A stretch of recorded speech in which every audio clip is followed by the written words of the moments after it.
complejo, más complicado la parte que repetí química, sobre todo la parte de síndrome coronario agudo. Sabemos que también dentro de la química incluye la angina estable, que es un dolor de origen primordial, que se produce por insuficiencia coronaria como consecuencia de una lesión estromatosa. La angina estable es un dolor que aparece con el esfuerzo y cero de reposo, ¿verdad? Entonces, hay un tratamiento médico para casos leves, ¿verdad? Se usa bloqueante de calcio, que son medicamentos vasodilatadores y también disminuye la frecuencia cardíaca y mejora el llenado diastólico, donde el corazón se nutre de sangre, ¿verdad?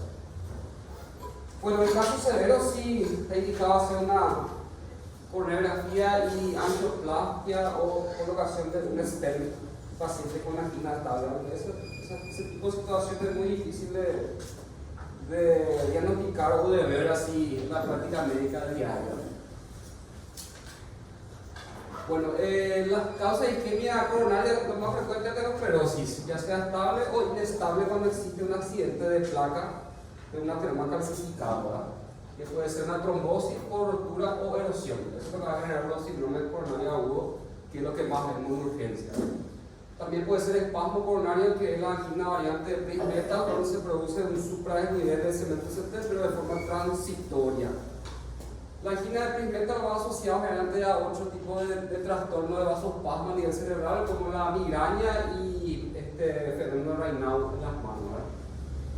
Una enfermedad de pequeña arteriola, síndrome de angina microvascular. En estos casos, por ejemplo, existe también dolor isquémico, pero en la coronariografía se ve que las arterias coronarias, por lo menos de mayor tamaño, están intactas.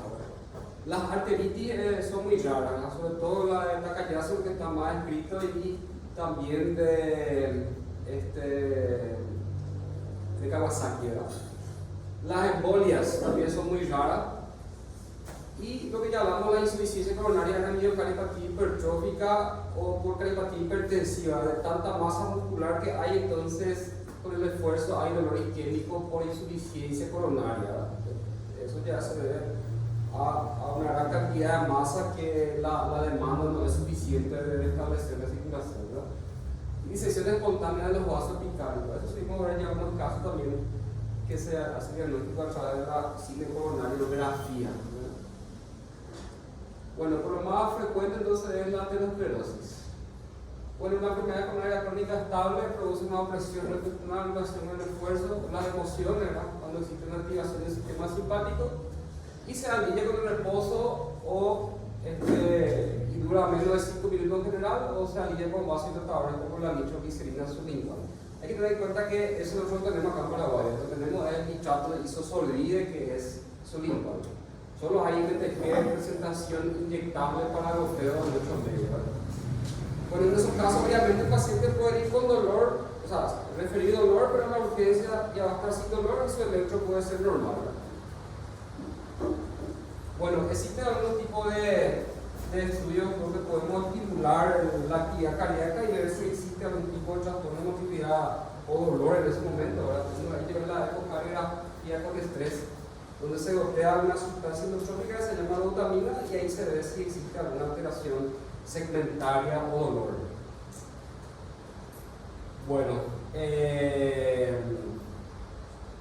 cuando existe algún tipo de miocardio que no se mueve y persiste sin moverse después de la prueba de esfuerzo con glutamina, se llama miocardio no viable, ¿verdad? O sea, persiste la aquinesia.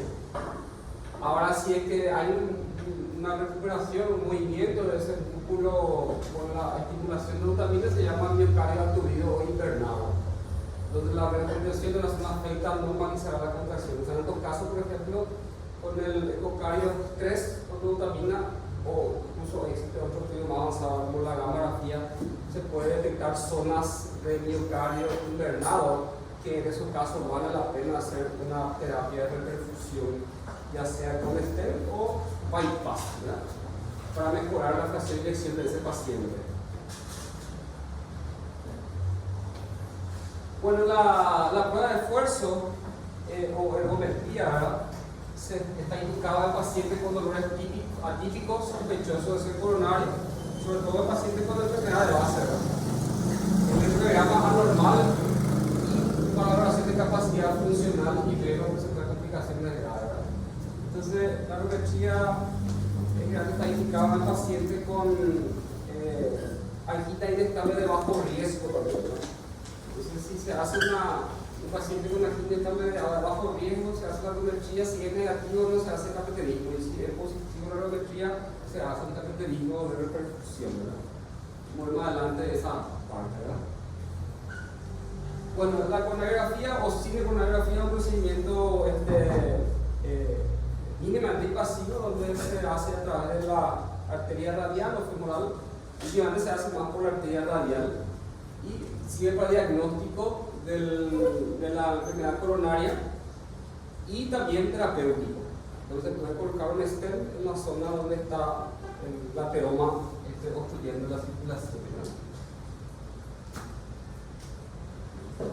Dice diagnóstico de la localización y morfología de la estenosis. Se puede ver cuántas lesiones hay, el porcentaje de obstrucción, el tamaño de la obstrucción, el largor de la obstrucción, y mediante el diagnóstico después se puede hacer la rehabilitación, ¿verdad? Bueno, entonces con ese tipo de reducción muchos pacientes pueden evitar un nuevo episodio, una muerte súbita o mejorar la capacidad funcional, ¿verdad? Bueno, el tratamiento para un paciente con coronariopatía obviamente tiene que tener un cambio en el estilo de vida, ¿verdad? Este tipo de situación se ve en un paciente con factores de riesgo, ¿verdad? Sobre todo diabetes. O sea, el 99% de los pacientes que vienen con infarto en la urgencia son diabéticos. Y segundo, el tabaquismo. Después de hipertensión, obesidad, sedentarismo y alcoholismo en exceso, ¿verdad? Pero la diabetes es el principal factor de riesgo para coronariopatía. Bueno, obviamente este tipo de dolor no va a ser con aire, solamente es con vasodilatador. Lo que usamos nosotros es el dinitrato de isosolide, porque tenemos la NTG sublingual, mucha glicemia.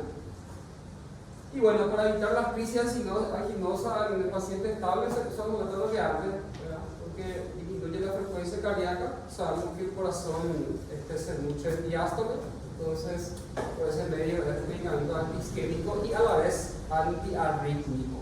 Sabemos que la cardia isquémica como complicación puede producir arritmias y los beta-bloqueantes tienen ese efecto antiarrítmico al radicalizar y disminuir la activación simpática. Bueno, si hay pacientes con claudicación intermitente o EPOC, se tiene que usar medicamentos beta-bloqueantes CADE selectivos, metoprolol, bisoprolol, meribolol, son CADE selectivos, ¿no? Y en el caso que hay contraindicación por los beta-bloqueantes, los antagonistas del calcio, verapamila o distiacén, que también tienen un efecto inotrópico negativo, disminuye la frecuencia cardíaca. Bueno, dice si los síntomas no se controlan con lo que antes se agrega lo que tiene que un vasodilatador. Tanto la angina estable como en la prismeta también tienen utilidad los bloqueantes de calcio, sobre todo el distiacén, ¿no? Bueno, dependiendo otra vez del factor de riesgo del paciente, hay medicamentos como la ivermectina que produce disminución de la frecuencia cardíaca. La aspirina se está utilizando como prevención primaria en pacientes con factores de riesgo para evitar trombosis. La estatina sabemos que tiene doble utilidad: primero disminuir el colesterol, el LDL, y aparte de eso estabiliza la placa de ateroma, o sea, evita una reestructura, ¿verdad? Sobre todo la atorvastatina, que es más potente entre todas esas estatinas, ¿verdad? Y es para obviamente pacientes que tienen indicación, ¿verdad? Pacientes con insuficiencia cardíaca, hipertensión arterial, nefropatía, siempre está indicado los pies o pacientes con síndrome nefrótico, ¿verdad? O sea, el cardiólogo tiene mucha indicación. Anteriormente no se utilizaban renales crónicos y hoy en día sí. El algoritmo de tratamiento de hipertensos o insuficiencia cardíaca renales crónicos se usa ya IECA ahora 2 sin ningún problema, ¿verdad? Siempre controlando nomás el nivel de potasio, ¿verdad? Bueno, dice el procedimiento quirúrgico de reversión en lesión del tronco común. O sea, existe lo que se llama bypass. Si es que no hay condiciones de colocar stent cuando existe una enfermedad de 3 vasos o del tronco común de la izquierda, está indicado hacer una cirugía de lesión o colocación de bypass. Se saca la arteria mamaria interna o la vena safena y se hace un puente. Bueno, entonces, cuando se opta por bypass, cuando hay una lesión del tronco común de la izquierda, enfermedad de 3 vasos, distribución circular y lesiones complicadas y difícil de abordar. O sea, de repente una lesión distal o una lesión muy larga, entonces va a ser difícil colocar un stent, entonces se hace un bypass. Eso va a depender del criterio del cirujano vascular, ¿verdad? Bueno, el síndrome con agudo, ¿cómo se clasifica? Puede ser síndrome vacío de segmento CT y con elevación de segmento CT. Cuando es síndrome de segmento CT, puede ser un electro normal, puede ser un electro con infradesnivel de segmento CT y o T negativa simétrica. Puede haber esas 3 presentaciones.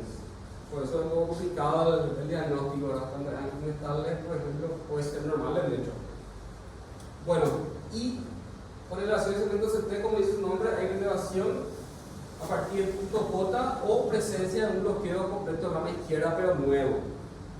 Sabemos que cualquier tipo de cardiopatía puede producir bloqueo de rama izquierda, pero si es de nuevo y acompañado de dolor isquémico, coronario y elevación de troponina y todo eso, obviamente es equivalente a un supradesnivel del segmento de CT.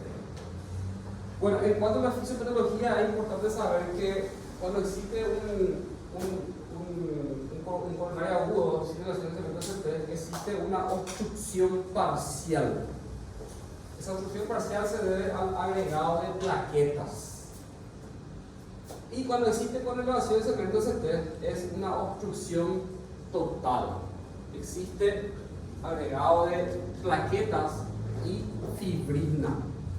De ahí que para tratamiento de revascularización en urgencia utilizamos los fibrinolíticos, porque va a destruir la fibrina que envuelve las plaquetas. Entonces, los fibrinolíticos solo tienen utilidad en el infarto con elevación de segmento CT. En la angina inestable y en el infarto sin elevación de segmento CT no tienen ninguna utilidad los fibrinolíticos, ¿verdad? Entonces, esa es la aplicación, ¿verdad? Se le dice trombo blanco cuando es solamente plaqueta y trombo rojo cuando es plaqueta más fibrina. Y hay una obstrucción total. De ahí que cuando la obstrucción es total, se produce un infarto transmural desde una distancia hasta el otro extremo, ¿verdad? Sin embargo, cuando es una obstrucción parcial o sin elevación de segmento CT suele ser subendocárdico nomás. O sea, es mucho más pequeño el grosor de la lesión cardíaca.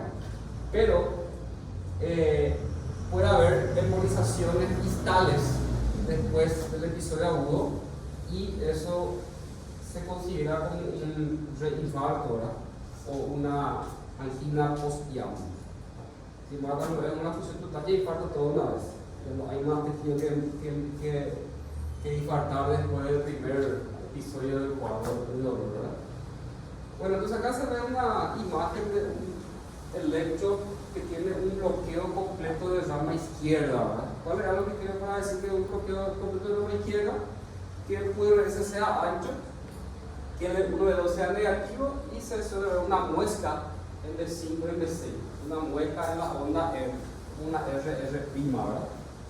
Entonces esa es la característica del bloqueo completo de rama izquierda. Bueno, en la angina inestable, obviamente las enzimas biocárnicas, sobre todo la troponina, iba a ser negativo. Ahora, cuando dé positivo y tenemos cambio en el electrocardiográfico de infradesnivel por T negativa simétrica, ahí va a ser infarto sin elevación de segmento CT. Ahora, en el otro extremo, cuando hay un infarto con elevación, esto sí o sí va a elevar troponina. Y si no eleva, entonces es otra causa de supradesnivel de segmento CT. La hipertrofia puede producir un pseudo-supra. La característica del síndrome Brugada también puede dar un pseudo-supra. La pericarditis también puede dar supradesnivel. Entonces, en su caso, obviamente, es otra etiología de la elevación del segmento CT para arriba, ¿verdad? Entonces, ahí que la OMS dijo, vamos a hacer una definición del infarto o del coronario agudo, ¿verdad? Que es un dolor precordial típico, el cambio electrocardiográfico, elevación de la troponina y por último la ecocardiografía. Entonces, para el diagnóstico del cuadro coronario agudo tengo que tener en cuenta cuatro diagnósticos, ¿verdad? Primero la clínica o angina de pecho, segundo el electrocardiograma, tercero elevación de troponina y cuarto el ecocardiograma. Con eso hacemos el diagnóstico, ¿verdad? Bueno, entonces obviamente el ecocardio va a informar que existe un trastorno de motilidad segmentaria que coincide con la derivación a una arteria correspondiente, ¿verdad? Que puede ser coronaria izquierda, coronaria derecha, circunfleja, interventricular anterior o interventricular posterior, ¿no? Bueno, ahí tenemos los diagnósticos diferenciales, o sea, otras causas de supraesquinal de segmento CT. Puede ser una angina metal, que hay una elevación transitoria del segmento CT. La pasa el dolor, pasa la elevación del segmento CT. La pericarditis, tenemos un descenso del intervalo PR aquí y hay supraesquinal en todas las derivaciones, ¿verdad? Es muy poco probable ver un infarto que se obstruya las velas coronarias. El paciente sí se va a morir. El paciente joven que viene vivo con una línea estable y con electro pericarditis. Se ve manjones de todo el cuadro vital, ¿verdad? Bueno, la troponina I, el que más utilizamos, se detecta plasma en 3 horas y alcanza el pico máximo en 4 horas y puede tardar hasta 2 semanas en desaparecer. Cuanto más tiempo tarda en desaparecer o negativizarse la troponina, indica que más grande es el infarto. Y se produce esa curva, ¿verdad? Bueno, entonces cada vez que aparece el dolor se vuelve a usar nuevamente la troponina para ver si hay un nuevo infarto. Bueno, la angina inestable y el infarto sin segmento CT se ve más en mujeres, edad avanzada y mayor incidencia de reinfarto, por lo que dijimos, la obstrucción parcial de plaqueta que puede embolizar distalmente, ¿verdad? Dice el coronariografía normal puede verse error diagnóstico, puede ser a vasoespasmo o causa secundaria de síndrome agudo o enfermedad microvascular. En general es más frecuente por accidente de placa ateromatosa, lo que más se ve, sobre todo diabetes.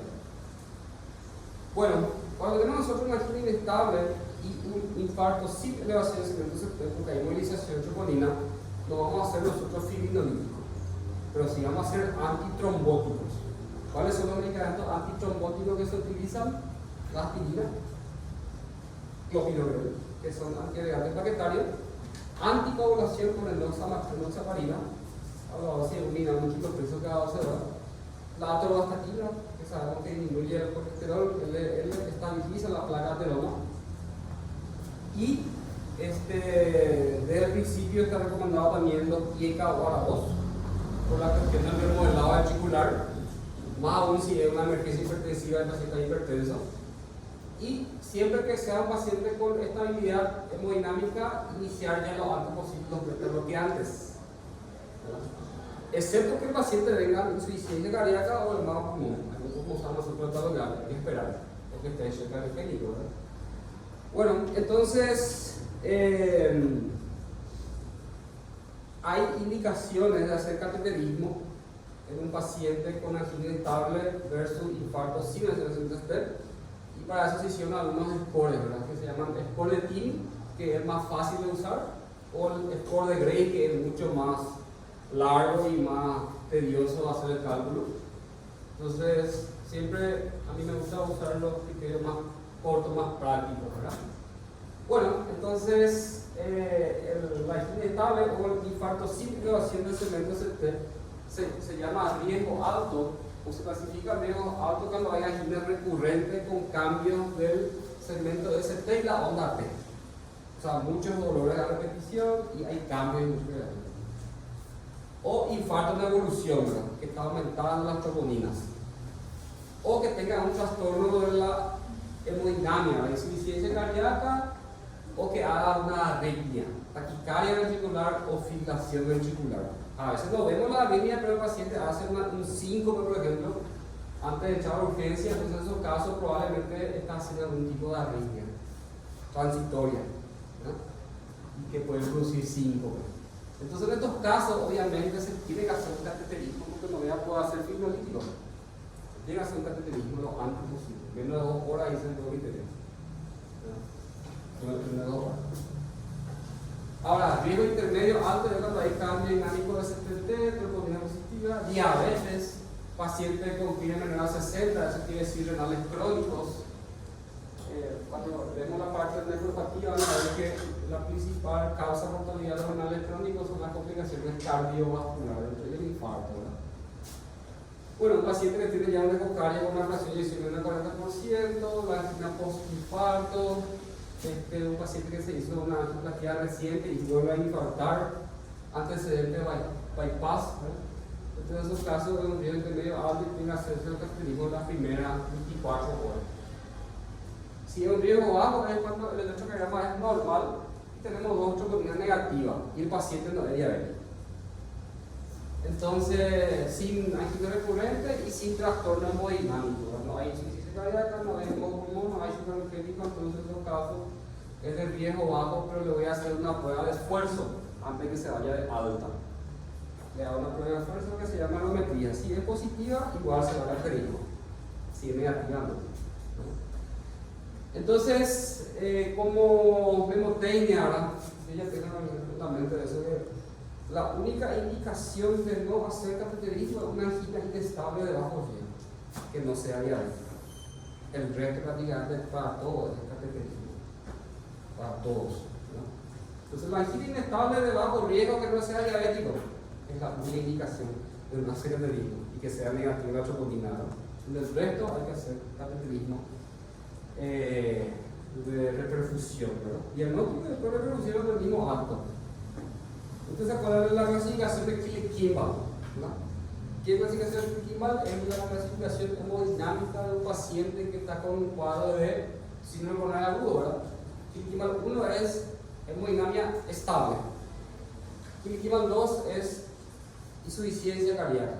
Killick-Kimball 3 es hemopulmón y Killick-Kimball 4 es cardiogénico. Entonces, a partir de Killick-Kimball 2 en adelante, cateterismo, porque existe un trastorno hemodinámico, ¿verdad? Bueno, entonces, este es el score típico, se tiene en cuenta también la edad, historia de enfermedades de base, la presión, la frecuencia cardíaca, acá está la modificación de Killick-Kimball del 2 al 4, alteraciones del electro, o que tenga un bloqueo de rama. Entonces, como dije recientemente, la angina inestable de bajo riesgo es el riesgo que vamos a hacer cateterismo de entrada. Bueno, el tratamiento de este tipo de cuadros es obviamente reposo absoluto por 24 horas, ansiolíticos, los que son muy ansiosos, y en la terapia antitrombótica, ¿verdad? La aspirina se hace una carga, también clopidogrel se hace una carga, y después se continúa con esa dosis una vez al día. El paciente que tiene un antecedente coronario tiene que seguir la aspirina de por vida como prevención secundaria. El clopidogrel se usa 1 año y la anticoagulación 5 a 7 días con enoxaparina. Ahora, si el paciente tiene un infarto y tenía ya una arritmia como la fibrilación auricular, obviamente tiene que estar anticoagulado de por vida. Ahora, si no tiene ninguna arritmia como la FA, entonces se anticoagula 5 a 7 días nomás. Bueno, y los fármacos antiginosos, los bloqueantes que se pueden utilizar el primer día ya si es que es un Killick-Kimball 1. El Killick-Kimball 2 en adelante, obviamente, con los bloqueantes ese paciente va a empeorar, ¿verdad?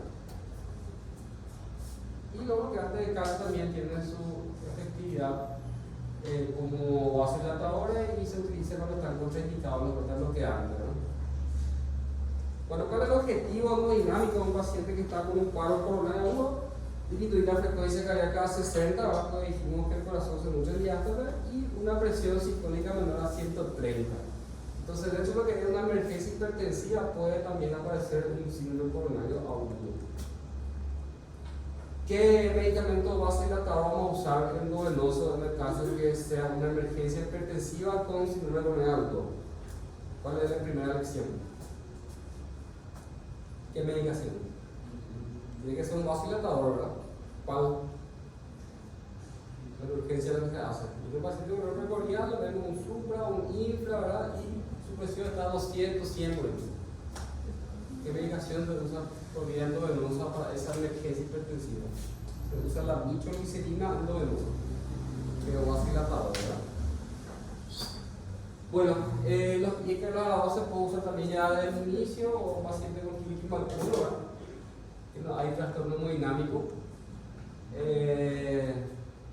La estatina, dijimos la prorostatina que más se utiliza. Bueno, y eso cambió. Claro, realizar coronarometría dentro de las primeras 2 horas, que es el riesgo alto. Y el riesgo intermedio alto dentro de las 24 horas, que cambió. Y desde provocación isquemia, que es la argometría, el paciente con riesgo bajo. Si es negativo, tratamiento médico. Si es positivo, entonces se hace el cateterismo otra vez. Pero si es diabético, hay cambio electrocardiográfico, hay elevación de troponina o Kimball 2 en adelante, cateterismo. Está prácticamente todo tiene cateterismo. La gineprismetal también mejora con nitroglicerina, ¿verdad? O antagonista de calcio para prevenir el dolor, indicación sobre todo, ¿verdad? Bueno, y ahora el infarto auricular con elevación de cemento CT, que se ve más en hombres. Se ve más en hombres, tiene una mortalidad del 40% en una fase aguda y en 2/3 de esos pacientes fallecen por una arritmia maligna que se llama fibrilación ventricular. La mortalidad de la fibrilación ventricular es 1% por cada minuto, o sea, 10% por cada minuto que pasa del paro cardíaco por fibrilación ventricular. O sea, el paciente viene ya de, primero de 7, llega a 10 minutos, eso es probablemente ya 100% de su mortalidad. ¿No? Dice, a las 12 horas del inicio del cuadro la necrosis miocárdica es completa, que puede ser pseudocárdico o transmural. Más frecuente que sea transmural cuando es con elevación de cemento. Bueno, el infarto con elevación obviamente es el más grave, el que más produce mortalidad y complicaciones, ¿verdad? Puede producir aneurisma ventricular en la zona del infarto, sobre todo en la zona de la cara anterior, ¿verdad? Ocurre en las primeras horas de la mañana. Increíble es cómo se cumple esto, ¿verdad? Hay una cuestión fisiológica del ritmo circadiano con el tema del cortisol y todos los pacientes vienen a las 6, las 5, las 7 de la mañana con su cuadro de infarto miocardial, ¿verdad? Bueno, el diabético en anciano, como ya vimos en semiología, puede faltar el dolor, pero puede haber equivalente isquémico, náusea, vómito, disnea, síncope, sudoración fría, sensación de muerte inminente, ¿verdad? Bueno, en cuanto al tema del electrocardiograma, existen cambios hiperagudos, que es la onda T picuda, porque al lesionarse el músculo se libera potasio y eso es una onda T picuda en segundos. Y después, ahora ya aparece el supra de nivel de cemento CT, después viene la onda T negativa simétrica, luego el supra de nivel vuelo de línea de base y después se forma la onda Q cuando es transmural sobre todo, en la mayoría de los casos. Entonces, de hecho, cuando nosotros vemos un paciente con antecedentes y vemos por ejemplo una onda Q en V2 de HF, decimos, no, este paciente ya tuvo un infarto del canal inferior, ya quedó cicatriz. Y esa cicatriz es lo que puede producir como complicación en adelante una taquicardia ventricular. Otra vez, ¿cómo se cuenta? Es un paciente que no se hizo una reperfusión muscular a tiempo, ¿verdad? Queda eso como secuela.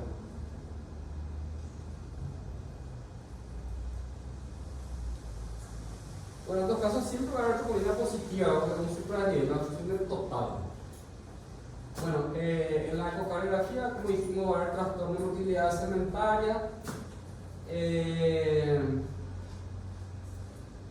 A veces confunde con miocarditis, sobre todo en jóvenes, ¿verdad? La miocarditis puede elevar troponina y alterar el electrocardiograma. En esos casos, usar resonancia magnética para diferenciar una coronariopatía de una miocarditis, ¿verdad?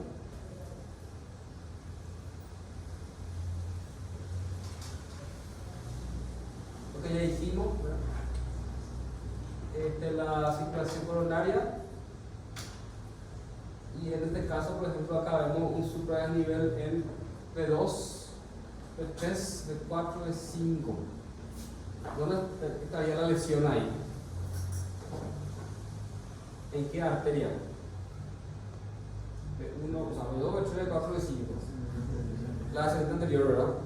Entonces, si yo veo este tipo de supradesnivel, ¿qué voy a decir? ¿Una obstrucción parcial o una obstrucción total? Porque es un supra. Total. Entonces hay plaqueta más fibrina. Entonces sí puedo hacer un tratamiento de reperfusión más accesible para nuestro medio, que son los fibrinolyticos. Obviamente que los fibrinolyticos no tienen una eficacia muy elevada, está entre 50 a 60% más su eficacia. Entonces, pero nos da un tiempo de ventana para buscar y conseguir cateterismo para ese paciente. O sea, uno que se hace fibrinólisis igual tiene que hacerse cateterismo en las primeras 24 horas después. ¿Se entiende? Igual, porque se hace el fibrolítico y ese salud. Hay un porcentaje otra vez que por más que se haya reperfundido la arteria, vuelve a cerrarse. Entonces llega a ser cateterismo. Entonces, en realidad, los fibrolíticos lo que nos da es un tiempo nomás de ventana para que se pueda realizar el cateterismo. Si es eficaz.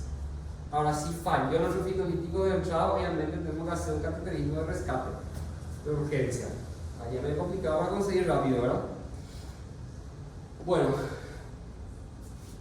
el tratamiento antitrombótico es igual. La angina inestable, el infarto sin elevación y con elevación, el tratamiento antitrombótico es el mismo.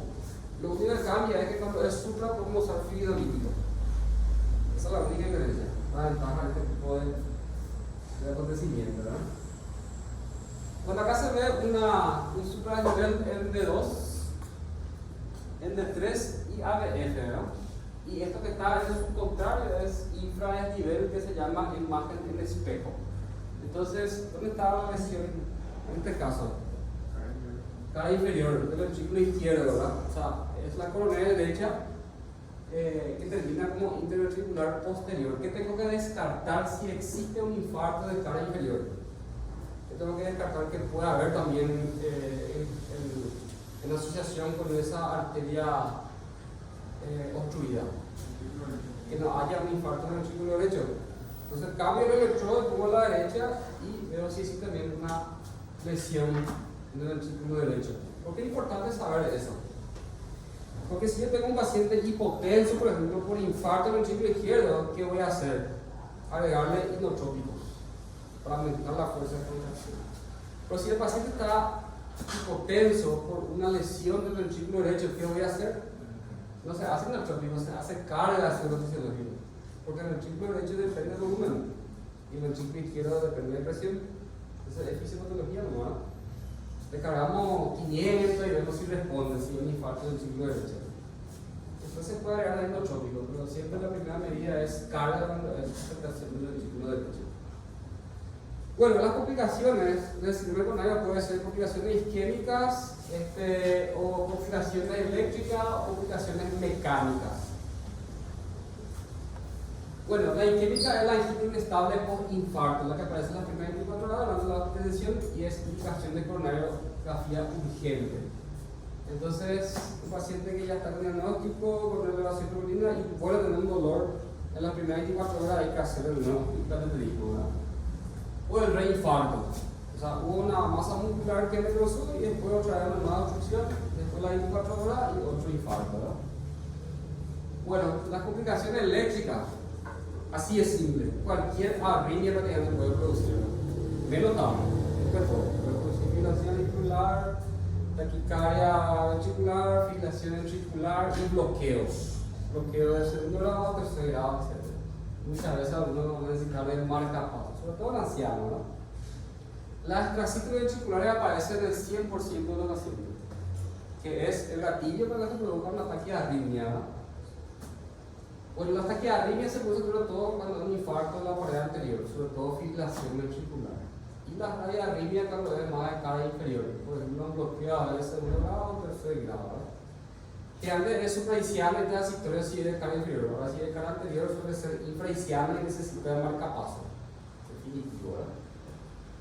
Bueno, complicaciones mecánicas, lo que ya hablamos, puede producir insuficiencia cardíaca, puede producir shock, puede producir insuficiencia mitral aguda o rotura del músculo papilar, aneurisma ventricular. Que antes el supradesnivel tiene que descender en los primeros días. Ahora, si ese supradesnivel persiste más allá de 3 semanas, eso indica que es un aneurisma ventricular.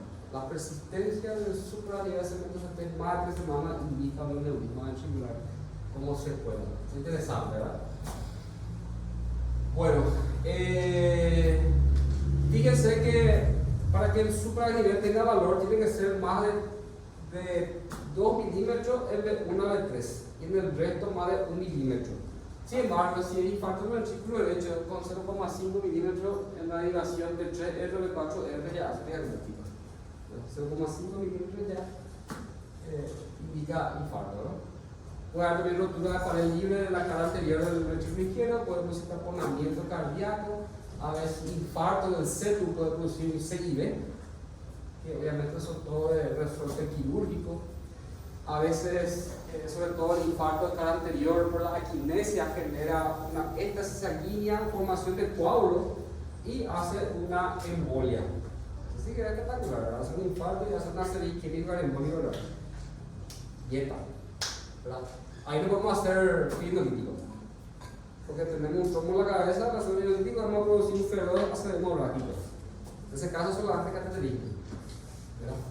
Y los dos, cerebro y corazón, porque ahora se puede hacer una embolectomía a través de catéter de las arterias cerebrales obstruidas por el émbolo, ¿verdad?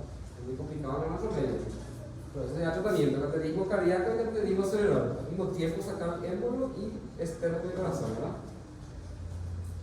Bueno, puede producir pericarditis aguda, ¿verdad? Cuando la necrosis va de un extremo al otro extremo, la inflamación del músculo puede pegarse al pericardio y a la pericarditis, ¿verdad? O sea, si ese dolor pericardio aparece después de 3-4 semanas, se llama síndrome de Dressler y es un proceso autoinmunitario en la fase ya de retroceso de la inflamación, ¿verdad? El síndrome de Dressler es una pericarditis autoinmune que aparece 3-4 semanas después del infarto. Obviamente hay que categorizar el infarto, ¿verdad? Bueno, el tratamiento de la fase aguda obviamente va a depender de la hemodinámica del paciente. Si hay clínica 1, tiene hipertensión, le hacemos nitroglicerina endovenoso para controlar la presión. Y todo el tratamiento antitrombótico, aspirina, clopidogrel, atorvastatina y anticoagulación con enoxaparina. Para el dolor pues, utilizamos morfina. La morfina tiene 3 cualidades. Uno es mejorar el dolor, otro es ansiolítico, porque es opiáceo, y tercero que es un vasodilatador venoso, disminuye la precarga ventricular. En el caso que haya hipotensión uraticaria hay que usar meperidina, que es meperdón. Oxígeno si el paciente desatura y el tratamiento de repercusión urgente, ¿verdad? Entonces, si el dolor no cede con nitroglicerina también hay indicaciones de repercusión urgente. Correlación de cemento CT, que ya hablamos, o bloqueo motor mejera nuevo, indicaciones de repercusión urgente. Bueno, si se le pregunta a usted cuál es el tratamiento de primera elección para un infarto con correlación de CT, es de primera línea cateterismo. Ahora, si no hay cateterismo, bueno, ahí hacemos fibrinolítico. Pero la primera elección es cateterismo cardíaco, ¿verdad? De hecho, lo fibrinolítico que tenemos acá en el programa es la reteplase. Las chicas no se usan más. La reteplase son 2 frascos que se administran por intervalo de 10 minutos cada uno, por vía endovenosa, bolo lento. Y hay criterios de reperfusión, eso hay que saber también. ¿Cuáles son los 4 criterios de reperfusión de un paciente con una fibrinólisis eficaz? 1, que desaparezca el dolor, obviamente, ¿verdad? 2, que el supradesnivel baje un 50% en los primeros 90 minutos. Tiene que descender el supradesnivel. 3, que la troponina se negativice lo antes posible. O sea, hay una curva rápida y un descenso rápido. Eso es el tercer criterio. Y el 4, no siempre aparece, pero es una arritmia benigna que se llama RIVA. RIVA es ritmo idioventricular acelerado, que sería una taquicardia ventricular lenta. La frecuencia cardíaca menor a 100. Bueno, entonces el tratamiento, como dijimos, la angioplastia primaria es elección natural de cateterismo, ¿verdad? Si es que falla el fibrolítico, entonces es cateterismo de rescate. Y se llama facilitada cuando nosotros hacemos el fibrolítico, resultó el fibrolítico y nos da un periodo ventana de 24 horas para conseguir el cateterismo. O sea, por más que hagamos fibrolíticos, tiene que ser cateterismo de salud. Bueno, todo lo que ya dijimos, la suplementación que se llama aspirina, clopidogrel, enoxaparina, todo lo que anda en el caso de que sea triptimal 1, ¿verdad? Si es triptimal nada, no vamos a usar todo lo que anda. Bueno, entonces la nitroglicerinato venoso se utiliza como vasodilatador coronario y también para controlar la presión arterial si es una emergencia hipertensiva. Bueno, si el paciente hace insuficiencia cardíaca, obviamente está congestivo, va a haber crepitante basales, galope ventricular, taquicardia, línea, etc. Ortomea. En nuestro caso, obviamente le hacemos furosemida. Y si está muy alta la presión, nitroglicerina con furosemida. Y si es removo pulmón, lo mismo, nitroglicerina y furosemida. Se utiliza para el tratamiento. Pero siempre con el tratamiento antitrombótico a la par. Bueno, en el caso que se puede hacer trombo intracavitario post-IAM, entonces anticoagulación por 6 meses. Se puede usar los nuevos, sin problema, ¿verdad? Rivera Sabana, Pixaban, se puede utilizar en esos casos de trombo intracavitario, para evitar la embolia cerebral. Bueno, ¿alguna pregunta? En el caso de shock angiogénico, la medicación que utilizamos es la glutamina, si la presión está más de 70 de sistólica. Pero si ese paciente viene con shock angiogénico y menos de 70 de sistólica, usamos la noradrenalina. ¿Entiendes? Entonces, sistólica más de 70, con glutamina, que es un medicamento inotrópico positivo, aumenta la fuerza de contracción. Y si está menos de 70 sistólica, entonces hacemos la noradrenalina, que es un vasoconstrictor simpático mimético. La dopamina últimamente no se utiliza más tanto porque taquicariza mucho y entonces predispone eso a taquiarritmias. A no ser que el paciente esté con bloqueo, necesitamos aumentar la frecuencia cardíaca de ese paciente, sí, se puede usar dopamina. Viene por ejemplo un paciente con bloqueo de tercer grado supraiciano y va a necesitar marcapaso, entonces en esos casos hacemos dopamina para tratar de taquicardizar esa arritmia, ¿verdad? Son uno de esos casos. Bueno, ¿alguna pregunta?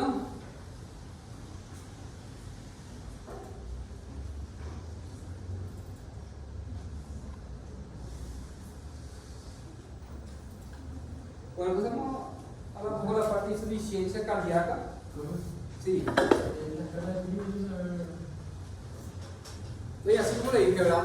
Saber memoria, eso es difícil. La única indicación de no hacer un cateterismo es la angina inestable de bajo riesgo con troponina negativa, obviamente si es inestable, ¿verdad? Y que no sea diabética. El resto es todo el cateterismo. Entonces, ¿para qué memorizar los criterios? Mejor memorizar a quién no le va a hacer nomás, que es más fácil y más corto. El paciente es diabético, cateterismo. El paciente tiene troponina de la serotonina, cateterismo. Tiene trastorno hemodinámico. O sea, todo lo peor. Hay cambio dinámico en tu electro. Es para que te digo. Casi todo el electro. Pero los fibrolíticos solamente sirven para el infarto por elevación de no se olviden de eso. Pero es la primera lección. La primera lección siempre está correcta. Si lo que acá no hay, entonces hacemos fibrolíticos lo que tiene el supra nivel. En las primeras 12 horas. Hasta 12 horas se puede hacer fibrolítico. Aunque algunos dicen que si el dolor persiste se puede hacer hasta 24 por hora. Sí. ¿Y se puede entender el criterio de perfusión? Criterios de perfusión son 4. Primero, que desaparezca el dolor. Segundo, que el supranivel del cemento se descienda más del 50% en los primeros 90 minutos. Tercero, que exista una curva rápida de troponina y descenso rápido, ¿verdad? Porque cortaste el infarto. Si no troponina lo baja rápidamente, ¿verdad? Ahora, si lo baja rápidamente, quiere decir que el infarto va en evolución y llega hasta el momento que necrosa todo y recién baja. Y último, arriba, la taquicardia ventricular lenta o ritmo idioventricular acelerado. Obviamente, cuando se ve ese tipo de arritmia es benigna, no hay que asustarse y el paciente obviamente va a estar estable, ¿verdad? No va a tener un trastorno dinámico por ese tipo de arritmia de reperfusión. No siempre se ve. No, si se ve, hay que hallarse. Para evitar las arritmias, solamente lo beta-bloqueantes. Beta-bloqueante, si es clima 1. Porque si es clima 1 en adelante, si yo le agrego beta-bloqueante, ese paciente va a empeorar. ¿Ya? Solo cuando hay clima 1 puedo usar beta-bloqueante de entrada. Clima 2 en adelante, obviamente, vamos a usar el diurético, vasodilatador y eso. Porque no es insuficiencia cardíaca, ¿verdad? O el modo pulmón o su característico que son más inotrópicos. Entonces, la presentación clínica es muy variable. Es muy variable, ¿verdad? La presentación clínica de un paciente con cuadro de coronaria aguda. Bueno, insuficiencia cardíaca es el síndrome más frecuente en semiología, ¿verdad? Es más frecuente que el infarto incluso, porque son varias causas, ¿verdad? Hoy estuvimos la recorrida acá con nosotros, vieron un paciente joven con una probable miocarditis y vino con insuficiencia cardíaca. Ayer vino una señora que dijo que era asmática y en realidad era un asma cardíaca, ¿verdad? Sospechamos porque su radiografía ya que me da de congestión, le pedimos ProNP y altísimo. ProNP es una sustancia que se llama péptido natriurético cerebral, auricular y ventricular, y eso se eleva por la distensión del ventriculo, por la sobrecarga, y eso hace el diagnóstico de insuficiencia cardíaca cuando tenemos una causa de disnea que no sabe si es pulmonar o si es cardíaca. ¿Verdad? A veces el paciente viene con una clínica así muy característica, todo es matizado y es fácil diagnóstico. Pero cuando la insuficiencia cardíaca es aguda, la ProNP tiene mucho valor, ¿verdad? Por definición, el corazón es incapaz de suplir la demanda metabólica del organismo o en caso de lograrlo a expensa de un aumento en la presión de llenado ventricular. Ahí define ya lo que es insuficiencia cardíaca sistólica y insuficiencia cardíaca diastólica, ¿verdad?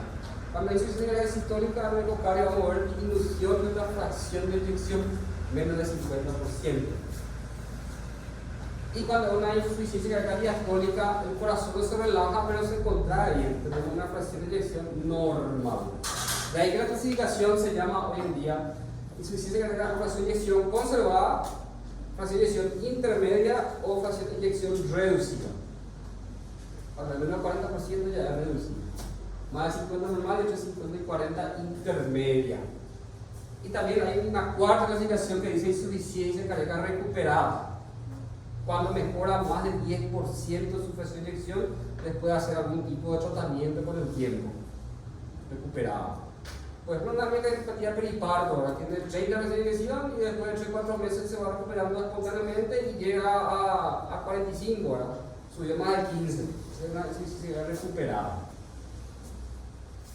Bueno, por fisiopatología, la difusión sistólica es cuando el corazón pierde su capacidad de contráctil, ¿verdad? Por infarto o miocardiopatía dilatada. Y diastólica es cuando el corazón no se relaja, por hipertensión, ¿verdad? Hipertensiva o miocardiopatía hipertrófica o restrictiva. Las causas pueden ser de origen cardíaco, ¿verdad? Cualquier enfermedad que afecte el corazón, el músculo o las válvulas va a producir insuficiencia cardíaca, ¿verdad? Y causa hecha cardíaca por gasto cardíaco aumentado, cuando hay una afección pericárdica, anemia, hipertiroidismo, una fístula arteriosa y una hipoaldosterinosis como el beriberi. Nunca vi, pero estamos libres. Bueno, existen varios mecanismos de compensación de insuficiencia cardíaca que hay que saber porque es ahí donde actúan los medicamentos para el tratamiento, ¿verdad? Aumento de precarga, dicen, diafragma Starling. O sea, normalmente cuanto más volumen hay, más se contrae el ventrículo, eso es normal, ¿verdad? Pero llega un momento que no da mal corazón y empieza a perder fuerza y se dilata. Entonces hay un fracaso de la ley de Farnescapin, ¿verdad? La hipertrofia muscular, lo mismo, es una hipertrofia concéntrica, después el corazón ya no da más y se empieza a dilatar. Falla el mecanismo de autocompensación, ¿verdad? Activación del sistema simpático, por eso todo paciente con insuficiencia cardíaca descompensada viene taquicárdico. Hay activación del sistema simpático y obviamente esa activación también predispone a que se generen arritmias como la fibrilación auricular y la famosa FARO. ¿Qué es lo que es FARO? Fibrilación auricular con respuesta ventricular alta. Activación del sistema renina-angiotensina-aldosterona, por eso usamos acá los IECA, los ARA2 o los antagonistas de la aldosterona tratando de inhibir ese exceso de activación del sistema renina-angiotensina-aldosterona, ¿verdad? Vasopresina viene otra sustancia que se activa como mecanismo de acción y acá los péptidos natriuréticos, ya sea cerebral, auricular o ventricular, y solemos pedir también para diagnóstico. Cuando está elevado el PNP indica que hay una insuficiencia cardíaca. Y si está normal, descarta una insuficiencia cardíaca como causa de la arritmia, ¿verdad? El ProNP. Bueno, ¿cuáles son los factores desencadenantes de la insuficiencia cardíaca? Lo más frecuente es arritmias, ¿verdad? Pero bueno, pues eso requiere la arritmia, taquicardia, bloqueo de rama. Lo más frecuente es ver fibrilación auricular con respuesta alta, que es una frecuencia más de 100. Pero generalmente si está más de 110 recién actuamos contra la frecuencia cardíaca, ¿verdad? Entonces si ese paciente viene descompensado, sobrecargado y con fibrilación auricular respuesta alta, el tratamiento de primera elección es la digoxina. ¿Por qué? Porque la digoxina disminuye la frecuencia cardíaca y aumenta la fuerza de contracción. Porque a veces el paciente descompensado, yo lo que hace que nuestro pico reactivo va a empeorar los primeros días, ¿verdad? Bueno, en segundo lugar, las infecciones. Cualquier infección, neumonía, infección urinaria, infección de piel, parte blanda, puede desencadenar una insuficiencia cardíaca de base. Una crisis hipertensiva también, ¿verdad? Brusca excesiva de causa renal o por abandono de medicación. Un paciente que estaba tomando, estaba súper bien, pensó que se curó, dejó todo su remedio y después viene todo el nuevo para empieza el cuadro, ¿verdad? Trombolia pulmonar por esta acidinosa, anemia, tanto un corazón sano, un corazón patológico, fármacos, sobre todo los corticoides, ¿verdad? Que retienen sodio y retienen más líquido. Y los cronotrópicos negativos, ahí está lo que anda. Entonces cuando está descompensado, cuando el paciente ya está seco, compensado, ahí sí ya la madre lo que antes ya como tratamiento de por vida, ¿verdad? El embarazo también puede generar insuficiencia cardíaca en un corazón ya previamente enfermo, sobre todo valvulopatía, que nos trae la estenosis mitral. Vimos ya casos que debutaron con hemóptisis y en el embarazo y era estenosis mitral. Y el infarto, un infarto nuevo obviamente genera insuficiencia cardíaca. Para que esa insuficiencia cardíaca tiene que haber un 15% de masa muscular afectada. Y para que entre el shock cardiogénico 40% o más de masa ventricular afectada. Bueno, la insuficiencia cardíaca puede ser aguda, aparece de repente nomás, o crónico agudizado, ¿verdad? El agudo es obviamente mucho más sintomático porque los mecanismos de compensación no están activos, entonces es mucho más grave, mucho más sintomático. Generalmente se manifiesta como un agudo pulmón. Puede ser por crisis hipertensiva, por infarto, una lesión valvular aguda, miocarditis, infarto, tacosubo, todo eso es agudo. Y crónico ya el feroz corazón que está en tratamiento, pero hace agudizaciones por abandono, por arritmia, por las causas que estuvimos viendo, ¿verdad? Bueno, aquí hay semiología, la clínica, arritmia, apnea, hasta cardíaco, que ayer casi nos jodió, ¿verdad?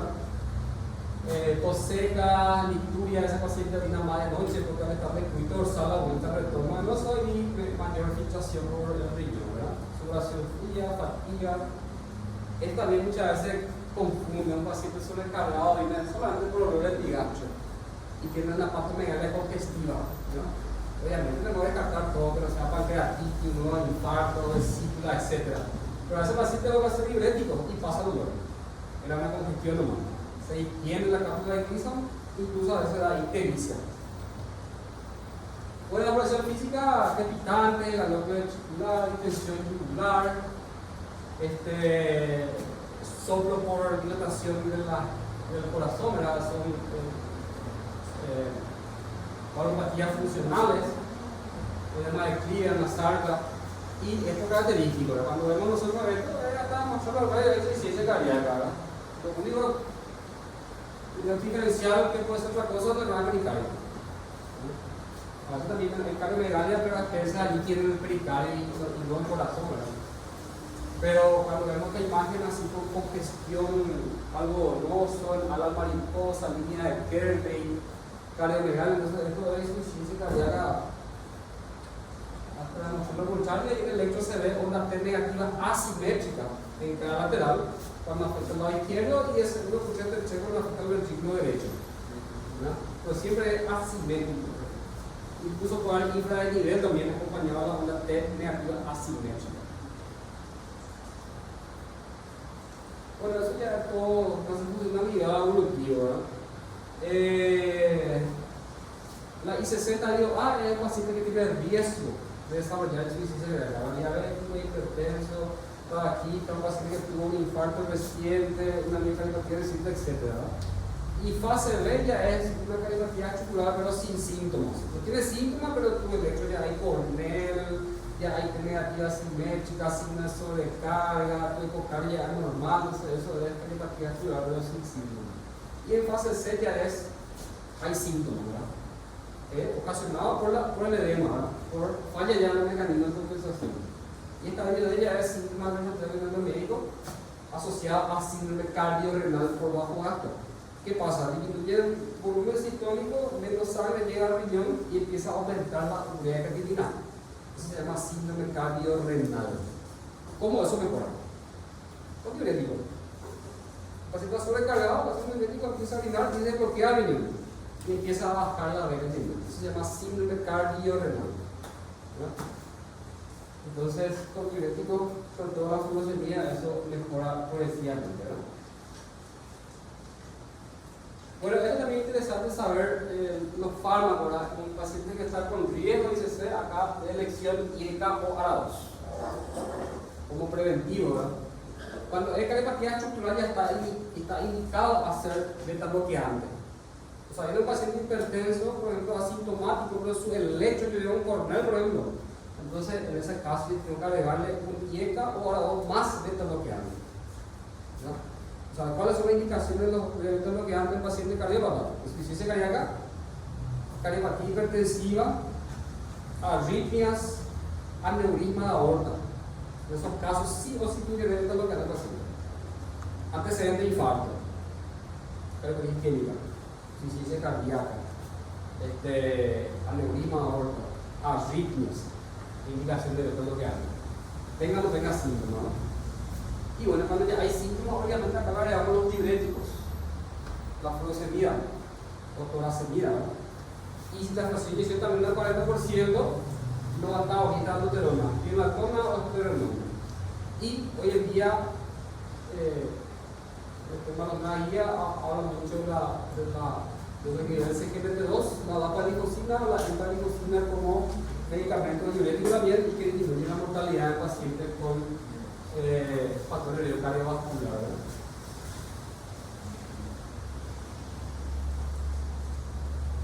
Bueno, lo que dijimos, el ProNP, este es el que llama siempre a muerte negativa simétrica, carga total, y el nivel de carga lateral sin una sobrecarga crónica.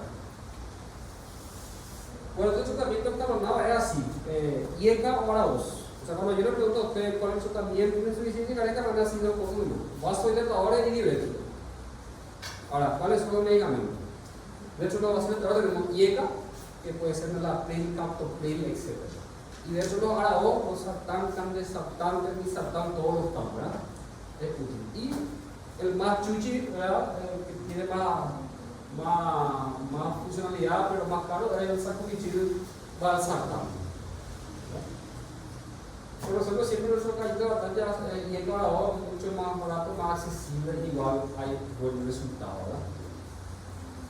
Bueno, y utilización de cargado y todo esto es lo que antes siempre, ¿verdad? Puede ser cardio selectivo o no cardio selectivo, ¿verdad? En realidad el que más tiene el carvedilol, porque aparte de ser lo que antes tiene un efecto ligero como vasodilatador también. Pero bueno, para los chichis, metoprolol, neurolol, eso es lo que más son más caros, ¿verdad? Bueno, y el 2 ya de entrada, tanto si es con fracción reducida o conservada, los factores de los conservadores ya se registran también. En la zona va a tener uno. Allá no importa lo que sea inyección, ¿verdad? Prácticamente el mismo tratamiento de hoy en día, la insuficiencia cardíaca, fracción conservada y reducida, es un tratamiento, ¿verdad? Bueno, ya hablamos de diurético y de diurético, ¿verdad? Y acá es la dioxina. Dioxina viene en ampolla de 125 miligramos, dice indicado para el control de la frecuencia cardíaca en paciente con fibrilación o flapper, o fibrilo-flapper. En insuficiencia cardíaca descompensada. O también último recurso en pacientes que no mejoran con todo el tratamiento habitual Como en último caso se usa digoxina para aumentar la fuerza de contracción en un paciente con baja presión de eyección, dependientemente si tiene o no fibrilación auricular. Y a veces para destetes. O sea, un paciente que estuvo con shock clínico y quiero yo sacarle la dobutamina progresivamente y no puedo, no sé, le puedo agregar digoxina para la otra médica. Entonces es un caso extremo ya. Paciente terminal, ¿verdad? Bueno, eso es lo más importante. Esto cambió también, ¿verdad? Anteriormente se usaba hidralazina con nitrato de isosorbide como vasodilatador arterial y venoso para pacientes renales crónicos. Pero hoy en día eso cambia. Se puede usar los IECA y los ARA2 sin problema en renales crónicos siempre que controlemos el nivel de potasio, ¿verdad? Solamente el paciente de raza negra está indicado la hidralazina y el nitrato de isosorbide como tratamiento de la insuficiencia cardíaca, ¿verdad? Solo los pacientes de raza negra. A nuestro medio no vamos a ver eso, ¿verdad? Porque antes se usaba esa combinación en pacientes con PIB menor de 30, pero eso cambió hoy en día. Bueno, los antiarrítmicos. Hoy un alumno me preguntó el tema de los antiarrítmicos. En realidad hay un arsenal de medicamentos, pero cuando un paciente tiene insuficiencia cardíaca, solamente 3 se puede usar. Solamente 3 antiarrítmicos. ¿Cuáles son? Digoxina, beta bloqueante y amiodarona. O sea, todos los pacientes cardíacos cuando llegan al hospital son todos insuficiencia cardíaca. Rara vez vemos un paciente joven sano con una arritmia de otra etiología funcional. O sea, todos los problemas que tenemos nosotros es de origen estructural, ¿verdad? Por hipertensión, por un antecedente de infarto o por el alcohol, ¿verdad? Entonces, así es simple, ¿verdad? El resto de los antiarrítmicos, flecainida, profafenona, etc., solamente se puede usar en pacientes con arritmias, arritmias sin cardiopatías atribular. Cuando hay cardiopatías atribular, insuficiencia cardíaca, solamente 3 se puede usar: digoxina, beta bloqueante y amiodarona. ¿Para qué se usa amiodarona? Sobre todo para cardioversión química de una fibrilación auricular o de un flatter auricular. Se puede utilizar, ¿verdad? Y bueno, siempre se dice eso, que la amiodarona sirve para todo. Para otro tipo de arritmia, siempre que esté estable el paciente, se utiliza para todo tipo de arritmia, siempre que sea estable. Para la cardioversión química, sobre todo de una fibrilación auricular, ¿verdad? Y también se utiliza para mantener el ritmo sinusal un paciente después de cardioversión química o eléctrica. Mantener el ritmo sinusal. Ahora, si ese paciente no mantiene el ritmo sinusal, no tiene sentido seguir dándole amiodarona de por vida, que prometa lo que hablamos, ¿verdad? Porque amiodarona tiene muchas reacciones adversas: depósito corneal, fibrosis pulmonar, hepatitis, trastorno de la tiroides, etc. 10%. Y bueno, la anticoagulación, yo estoy hablando con ustedes el tema de la bacterias CHA2 de CO2-PAX. ¿Cuándo vamos a anticoagular a un paciente que tiene una fibrilación auricular? Este es el criterio para casos no valvulares. Dijimos ayer, ¿verdad? Ayer. Ahora, cuando el paciente tiene una valvulopatía con estenosis mitral, ahí no importa, ahí se anticoagula. El paciente tiene estenosis mitral y fibrilación auricular, se anticoagula. Ahora, si es una valvulopatía y tiene una fibrilación auricular, se tienen en cuenta estos criterios. Y acá lo mismo también, ¿verdad? Memorizar esto no es un poco no es tan práctico, ¿verdad? Entonces, acá en nuestro medio y en el mundo, ¿verdad? Todos los pacientes que tienen fibrilación auricular, 99% tienen una cardiopatías atribular y tienen indicación de anticoagulación. Va a venir una FA con valvulopatía que tiene 20 años, una vez cada 10 años, que no va a tener criterio de anticoagulación, ¿se entiende? O sea, todos los pacientes que son diabéticos, hipertensos, 70, 80 años, corazón enorme y tiene todo ese criterio, 4, 5, 6 puntos, ¿verdad? No hace falta ni calcular. O le da un paciente diabético y hipertenso, sí, tiene un criterio de anticoagulación, tiene edad, ¿no? Raramente vas a ver un tipo joven de 20 años con una FA con el ecocardio normal. Hay que no va a anticoagular, pero el resto todo se anticoagula. Bueno, acá se puede usar los huevos: Granosaban, Pixaban, Endosaban, etc., ¿verdad? Va a depender otra vez la edad y todo eso. Y la Pixaban, por ejemplo, es mucho más seguro para pacientes de edad avanzada y para renales crónicos. Es más seguro. La Pixaban. A veces se puede usar Granosaban, por ejemplo. Y bueno, ¿se acuerdan también del tema de la terapia puente, verdad? El dabigatran necesita aplicar a la par enoxaparina por 5 días. Y los viejos, haciendo como ahora igual también a la par con el enoxaparina por 5 días. Pero el rivaroxaban, apixaban y el enoxaban se puede utilizar ya como monoterapia desde el principio. Y obviamente la ventaja de que son comprimidos y eso es tratamiento ya para ambulatorio también, ¿verdad? Bueno, entonces, muchas veces viene un paciente, por ejemplo, con insuficiencia cardíaca, pero con tendencia a hipotensión, hay presión de turbulencia sistólica. Entonces, en esos casos ya iniciamos ya la glutamina para tratar de descargar al paciente. Muchas veces la glucemia también produce hipotensión. Entonces, mientras se le hace una descarga de glucemia, también le doy hipnotrópico positivo para mejorar mi Fran Starling, ¿verdad? Aumentar la fuerza de contracción. Todo eso es lo que dice ahí, ¿verdad? Acá cuando dice insuficiencia cardíaca crónica agudizada, dice continuar el tratamiento convencional que ya sabemos y agregar furosemida, obviamente, para mejorar los síntomas de congestión. Hay que tener en cuenta que la furosemida es solamente para aliviar los síntomas. Científicamente no ha demostrado disminuir la mortalidad. Ahora, el resto sí. La terapia de los 4 fantásticos, sí. ¿Ya escucharon que es la terapia de los 4 fantásticos? Que sería IECA o ARA2 o sacubitril/valsartán, vasodilatador.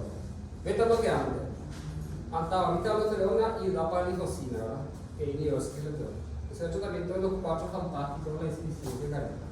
Eso sí logró disminuir la mortalidad. Por la furosemida eso no, la digoxina no. Solo es para tratamiento sintomático.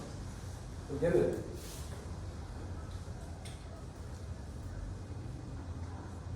Bueno, y acá ya son cuestiones más complejas, ¿verdad? La terapia de resecurización cuando el paciente con bloqueo de rama izquierda, este tratamiento no farmacológico, ¿verdad? La insuficiencia cardíaca. También tenemos indicaciones para colocar un CDI, ¿verdad? Que es un implante, un desfibrilador cardíaco implantable. Cuando un paciente tiene una insuficiencia severa, antecedente de arritmia y inyección baja, del 85%, ¿verdad? Bueno, y eso en general. Esto le puedo dar como último para que tengan en cuenta porque le va a servir cuando sean residentes, ya sea pediatras, cirujanos, clínicos, ¿verdad? Es una fórmula de cómo calcular el goteo de los inotrópicos, ya sea dopamina, noradrenalina, ¿verdad? Entonces, tenemos esta fórmula que dice ml hora es igual a gamma. Gamma es microgramos por kilopeso minuto, ¿verdad? Gamma. Y por el peso paciente por 60 que es conversión de minutos a segundo y de concentración. La concentración es soluto y un solvente. Solvente del líquido y soluto es la parte del medicamento que vamos a infundir, ¿verdad? Por ejemplo, la dopamina viene de una ampolla de 200 microgramos. Y la glutamina apoya 250 miligramos, y la noradrenalina es una ampolla de 4 miligramos. Entonces, acá hay un ejemplo: la paciente una tranquila con ciego de insuficiencia cardíaca puede realizar y oliguria. Su presión está 80-50. Entonces, en ese caso, que vamos a utilizar la glutamina para aumentar la fuerza de contracción, ¿verdad? La dopamina y la glutamina, la dosis es esta, de 5 a 20 microgramos por kilopeso minuto. La dosis mínima y la dosis máxima terapéutica. Si yo paso esa dosis, obviamente yo no tengo receptores donde anclar un medicamento, ya no me va a funcionar, ¿verdad? Entonces, hago el cálculo, empiezo siempre la dosis mínima, 5 por el peso del paciente por 60. Y como hago la concentración, por ejemplo, yo puedo colocar una ampolla, por ejemplo, en 1000, por ejemplo, ¿verdad? Por ejemplo, 250 miligramos. La concentración es soluto y un solvente, entonces 250 multiplico por 1000 para que sea microgramo. 250.000 por dividido 1000, ¿verdad? Esa es la concentración. Entonces, toda esta fórmula acá me sale la concentración 1000 y me sale 27 ml hora. Esa es la dosis que voy a infundir, por ejemplo, que me da esa dosis de 5 miligramos por minuto, ¿verdad? Entonces, concentración de soluto, que es 250 miligramos, dividido solvente, que es 1000. Y ahí me sale 1000 la concentración, ¿verdad? Eso lo coloca ahí, le dice concentración. Entonces, esa es la fórmula para hacer bloqueo de dopamina y noradrenalina. La noradrenalina tiene ampolla de 4 miligramos y es una dosis de 0.04 a 0.4 gramos. Sería microgramos kilopeso minuto. Esa es la fórmula. No importa cómo se diluye, hay gente que usa una ampolla, otro 2 ampollas, otro 4 ampollas. Lo que importa es los microgramos de droga que se va infundiendo en el paciente. ¿Verdad? Eso es lo que importa. Importa la forma que se mezcle. Se suele hacer entre 2 ampollas en 250 ml. Es lo que dice acá, ¿verdad? Entonces 250 miligramos a por 1000 me da 250 microgramos dividido 250 que es mi solvente. O sea, una ampolla coloco en 250 ml del suelo y la concentración sería 1000, que es lo que pide la fórmula, ¿verdad? ¿Se entendieron? Concentración sobre solvente. Entonces multiplico por 1000 porque dice que de hecho la forma tenemos microgramos kilopeso minuto. Entonces miligramos por 1000 pasamos a microgramos, ¿no? Entonces da 27 ml cuadrado. Y eso se va aumentando hasta que llega a 20 microgramos kilopeso minuto. Si con eso no hay respuesta, obviamente después le agrego noradrenalina otra vez. O sea, le doy dopamina y noradrenalina. Se pueden usar los dos, porque los dos tienen mecanismos diferentes de acción, ¿verdad? Se puede usar dobutamina con noradrenalina, pero no se puede usar, por ejemplo, nora con dopa, porque no tiene el mismo efecto vasoconstrictor. No se puede usar. Entonces, ahí, ¿verdad? ¿Alguna pregunta que tengan? ¿Alguna duda? Preguntas sobre anticoagulación, calibración, desfilación, todo eso aquí les hablan.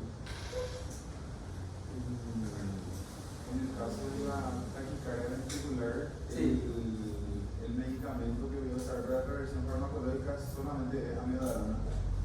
No, taquicardia ventricular es de origen ventricular, eso nosotros consideramos arritmias malignas. O sea, es una emergencia. Cuando vos usas droga, es calibración química. Solamente vos haces el paciente que están estables. Cuando viene el paciente con taquicardia ventricular es una emergencia, es grave, porque es ventricular. Entonces ahí se hace una cardioversión eléctrica si está hipotenso o por hemodinámica estable.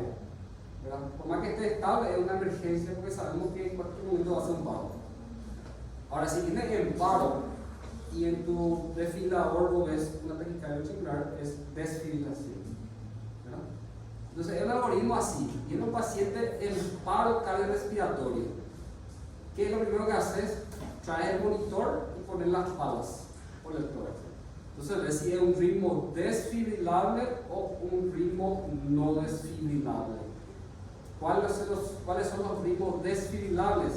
Taquicardia ventricular y fibrilación ventricular, que es una emergencia, ¿verdad? ¿Y cuáles son los ritmos no desfibrilables? La asistolia y la actividad eléctrica sin pulso.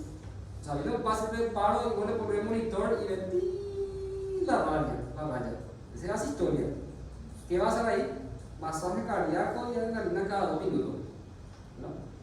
Si vos tenés un trazado normal, pero el paciente no tiene pulso, quiere decir que probablemente hay hipovolemia. Se conchaba el corazón, pero no hay líquido. Entonces ahí también voy a hacer masaje cardíaco y adrenalina, para que tenga pulso otra vez. Ahora, si yo veo una TB o una FB, es un ritmo desfibrilable. Antes de hacer masaje, lo que primero voy a hacer es una descarga eléctrica para desfibrilar, para que eso sea anticonstitucional y le devuelva la vida al paciente. ¿No? Ese es el algoritmo. Ese es el parada cardiorrespiratoria. Ahora, ¿por qué el paciente hace un paro? Se van a escuchar siempre ahí la noticia de que murió y paro cardiorrespiratorio. O sea, no lo eso. Uno va a morir de ahí paro cardiorrespiratorio. Pero ¿por qué hizo un paro cardiorrespiratorio? ¿Alguien quién puede responder eso?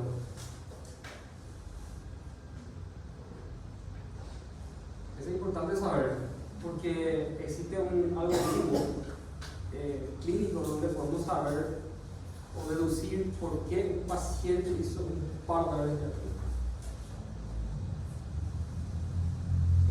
Se llama la 5H y la 5T. La 5H y la 5T. Por ejemplo, una de las H puede ser hipoxia, ¿verdad? ¿Qué pasa si yo tengo una crisis asmática severa, por ejemplo, y a una insuficiencia respiratoria? Voy a parar por falta de oxígeno, ¿verdad? Hacer paro cardíaco por hipoxia. La otra H va a ser hipotensión, ¿verdad?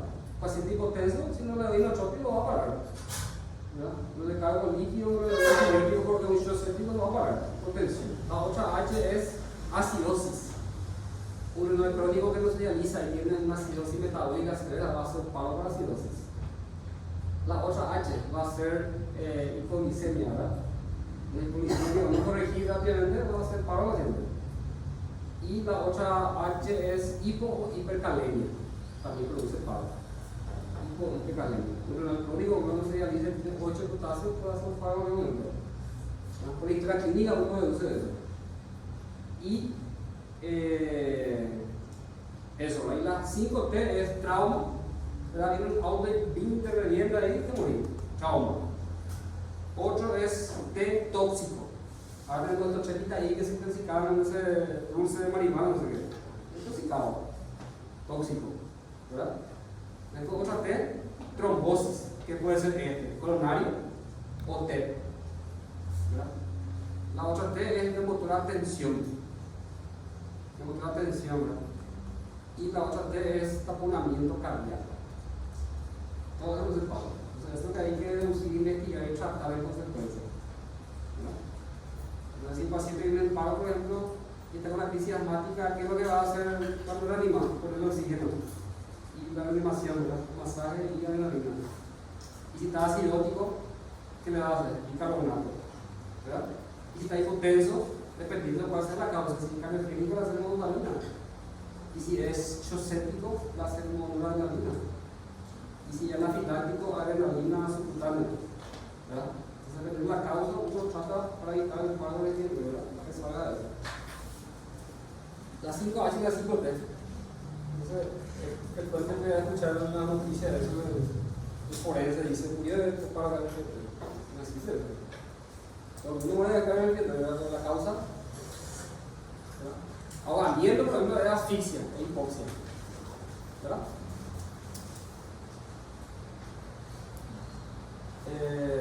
Bueno, vamos a ver ahorita. Claudia Costa,